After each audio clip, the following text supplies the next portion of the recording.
Thank you all. I'd like to start by extending my gratitude to Orlando and the FLI board for inviting us here to attend this wonderful conference. And it's been very insightful being here, to meeting with yourselves. We are amidst a merger right now, so we haven't formally joined FLI because we need to take our partners along with us. But it has been an eye-opening opportunity being here, and I would like to thank you, the board especially, for having us here. I think the energy levels in the room is sort of sapping towards the end of the evening, so I'll start with a bit of legal humor. What do you call 1,000 lawyers at the bottom of the sea? A start. A very good start, thank you. Now, I had the opportunity to put this before a group of chartered accountants, and all I got was straight faces. So never did I think that there was a group out there who wouldn't enjoy jokes at the expense of lawyers. Well, you learn every day. Anyway, so Pakistan. I'm going to start with a bit about Pakistan, and then I'm going to move on to what we do as Vellani and Vellani.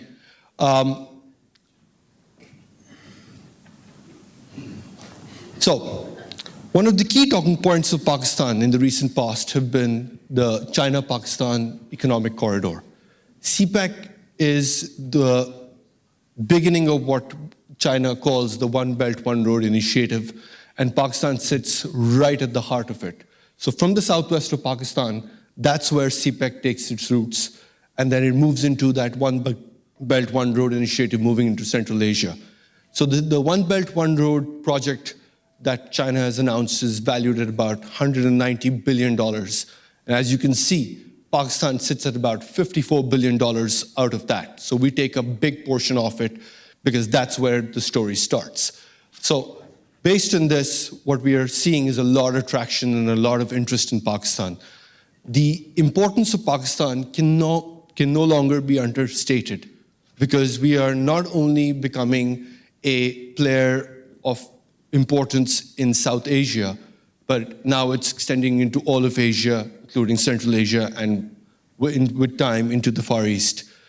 So apart from what we have in terms of the growth and development in collaboration with the Chinese government especially, what we have also is that there are multinationals who have been in Pakistan for a very, very long time, and they're increasing their foothold as we speak. So one of the examples that you will see is recently, and these are examples of very recent events, as late as end of 2017 and 2018, is the investment of Unilever to expand its footprint in Pakistan, the collaboration with the Brazilian government, the elite hybrid rice seed inclusion, which commenced with our trade with the Philippines.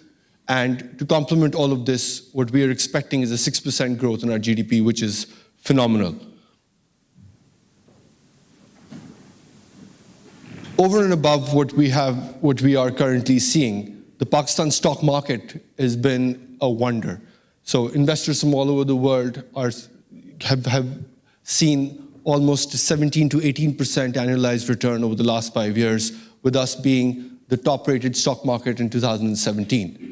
Of that, 30% of the free float of the listed shares lies with foreign investors. So it is no stranger to foreign investment. We're just now, I believe, we are now going to take off. And this is where we stand today. So as you will see, we're a population of 200 million people with immense potential growth and with a very large young population that needs to be mobilized. We are big in the energy sector. We are now big in the infrastructure sector, which complements banking and finance, which complements all other areas of the economy that sort of get mobilized. And the M&A activity and the public-private partnership sphere is expected to grow. So that's Pakistan in a very brief summation. Now, as for our firm, Vellani was established in 1937, so we are now in beyond 80 years of existence. We started off as being a corporate and an intellectual property practices. Those sort of combined in the 80s, Then there was a further reconstruction in the year 2000. In 2015, our litigation portfolio was expanded by bringing in the practice of M. Naeem Rahman and Associates, a very well-known litigation set. And in 2018, which is really a month ago, we established another office in Islamabad. So we now have offices in Karachi and Islamabad, which happen to be the two major hubs in Pakistan. That's a brief snapshot of the partners. We have 8 partners, of which 5 engage in primarily corporate. There's myself and another partner who also do dispute resolution. There's 3 of us who also do intellectual property. So the practice gets a lot of attention in terms of all the different areas, and not to mention, Vellani, who's sitting here, and another gentleman by the name of Tariq Nasser, who do the banking and finance work. So we are a 360 practice. We are a full-service law firm. Now, there is no particular hierarchy or order in terms of the list you see. We do pretty much engage, and we are known as specialists in each one of these areas. We have a purpose-built facility which houses our lawyers, which houses intellectual property team separately at all levels. And all of these areas of law are that we are actively involved in every day. Here's just a snapshot of some of the major transactions that we've been involved in the recent past.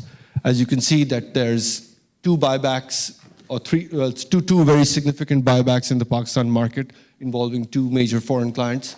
Then there's a lot of M&A that we do. I've just cherry-picked some of them because I think the slides didn't permit me to list all of them. We were involved in the food sector with Royal Friesland Campania, and we invested in Engro Foods. We advised AkzoNobel when they acquired ICI, and that was a global acquisition. We handled the Pakistan bit of it. We've been advising Unilever PLC in Pakistan and abroad over a period of time as far as their Pakistan investments are concerned. In terms of restructuring, we advised Metro AG, which is a German powerhouse, in their reconstruction and subsequent merger in Pakistan. We have advised McDonald's, we have advised Oracle. The other areas that we are well known for, apart from IP, which I haven't mentioned here, is banking and finance. We have done some of the biggest ticket transactions in Pakistan's recent history. And we've received several awards, and we've been in the news for these projects. There's a very strong antitrust practice. Competition work is high on the Pakistan corporate landscape.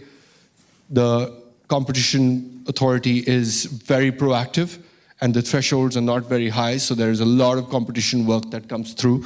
And pretty much any sphere of the corporate work involves some antitrust approval at some point. Oil and gas, Shell, Exxon, we've been involved in their concession agreements and by advising them on their upstream and downstream work. Here's just some of the awards that we are very proud to have received. You will see that IP, antitrust, corporate, dispute resolution, they're all in there. In Asia, as far as IFLR is concerned, in terms of Asia IP awards, we're there. So we have built this practice in very strong foundations, and it is those values and those foundations that we hold dear today. And it is those values and those ideals that we transmit into our associates and to develop our team for a brighter future. That will be all. Thank you.